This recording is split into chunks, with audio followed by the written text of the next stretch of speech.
Hey guys, it's me, Brio. Ito na naman, ang pagpasensya nyo na. At ngayon na naman ulit naka-update. Kasi sobrang pinabalam.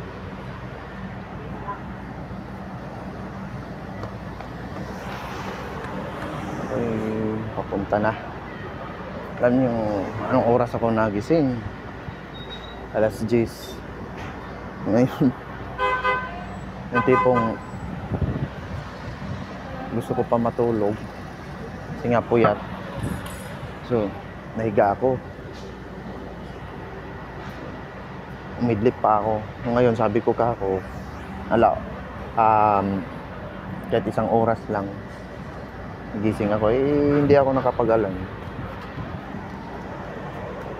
Ayun, nagising na lang ako, alas 12 na. So, wala akong ginawa. Kundi, bihis na agad. Napauso na rin ako yata sa walang ligo rito. Tapos sobrang init pa. Ay, Diyos ko niya. Ayan. Ngayon, kasi duty ko alas 3. So, dapat alas 2 andito na ako. O, ito na, alas 2. Ay, mamaya na lang ako maligo pag dating. Karating ko, laona. Madaling araw rito.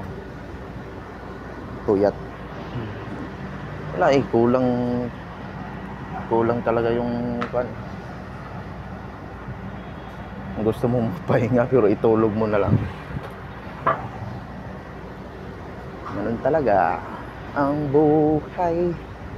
Lagi kang nasasabihan pagkat ikaw ay bata at walang nawala pa ako.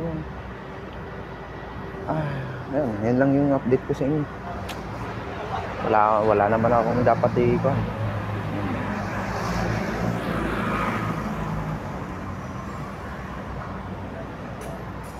Siguro kung mag-update man ako about sa sarili ko, siguro sa akin na lang ito, no? Okay, lahat naman tayo may mga personal na problema.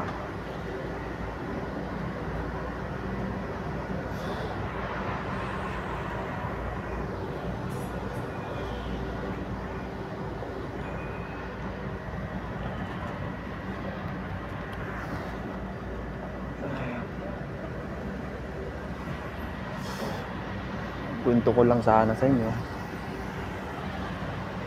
anong dapat gawin, pero ayaw kong ilabas. Mas maigi na lang nasa relihin ko. Sobrang nakakapag-isip, sobra. Naawa na ako sa mga anak ko. Ako na nga yung maghanap ng paraan, pero tayo yung mali.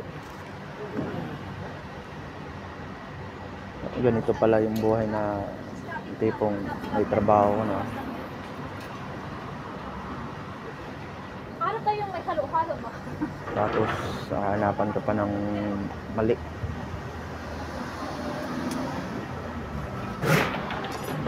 Alam, saan pa ako lulugar dito sa problema ko na to?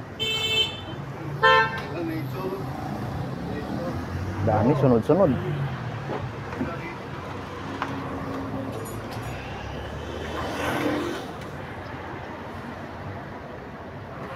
Doon ako.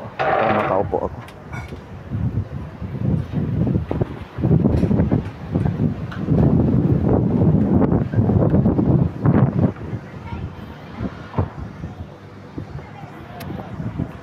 Ay, yun na lang po muna, guys. Ako'y mag-aantay na lang ng bus. Upo muna ako rito.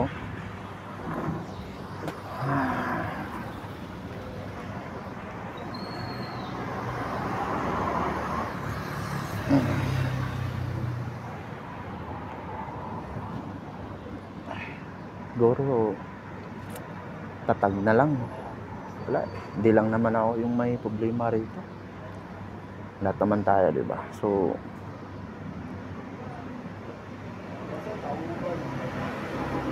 kapit hanggang maipit.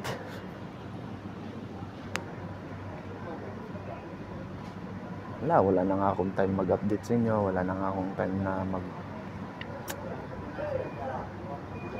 wala, di ba lang, imbis na gusto kong mag-vlog, gusto kong mag-edit, gusto kong wala. Kung may labas-labas yung sa loobin ko.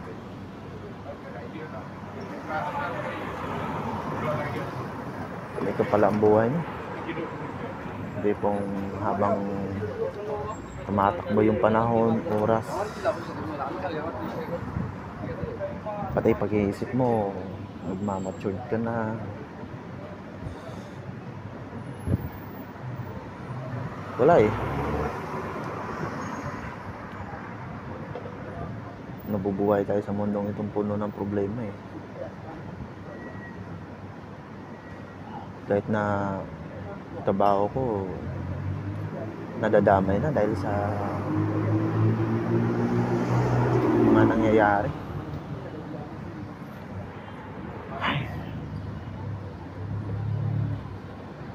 Na minsan nagpapaisip ako kung sama-sama akong tao siguro.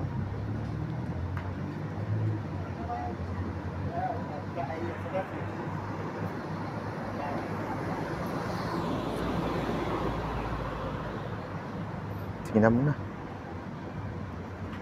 Salamat sa inyo. Next time ulit.